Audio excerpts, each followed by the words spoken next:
మీద పాపాలన్నా దబ్బిన పెరుగుతున్నాయో లేదో తెలియదు కానీ ప్రైవేట్ బడి ఫీజులు మాత్రం పాపం కంటే రూవడగా పెరిగిపోతున్నాయి. వాళ్ళు చదివే పొల్లగాళ్ల కాడ నుంచి మొదలు పెడితే 10వ తరగతి చదివే పెద్ద పొల్లగాళ్ల దాకా ముక్కు విండి వసూలు చేస్తుర్రు. ఫీజులు కట్టలేక అయ్యవ్వలేమో ఆగమాగం అవుతుర్రు. ఇక చూడుర్రు ఎంత పెంచిర్రు.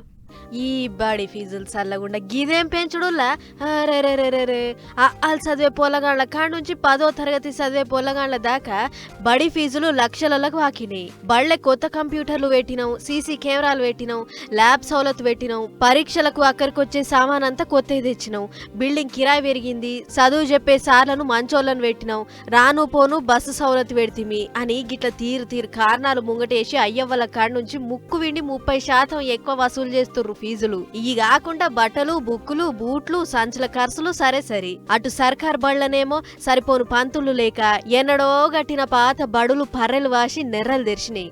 కొన్ని దిక్కుల్లా ఎప్పుడు కూలిపోతాయో తెలవకుంటుంది. ఇక 1కి 2కి పోతానికి సరిపోను బాత్రూంలు లేవన్న ముచ్చట అందరికీ ఏర్కున్నదే.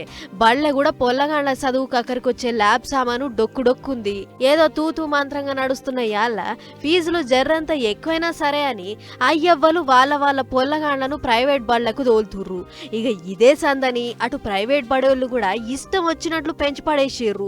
చూస్తుంటే రాబోయే అకాడమిక్ ఇయర్లా బడి ఫీజులు చూసి అయ్యవ్వల ఫీజులు ఎగిరిపోయేటట్లే ఉన్నాయి. ఇప్పటికే పెద్ద ప్రైవేట్ బళ్లలో 1వ తరగతి చదివే పొల్లగానికి ఏడాది ఫీజు 2 లక్షల దాకా నడుస్తుంది. అదే సర్కార్ బళ్లకు తోలితే రూపాయి ఖర్చు లేదు. ఆడ చెప్పేది గదే ఆలు, ఈడ చెప్పేది కూడా గదే ఆలు.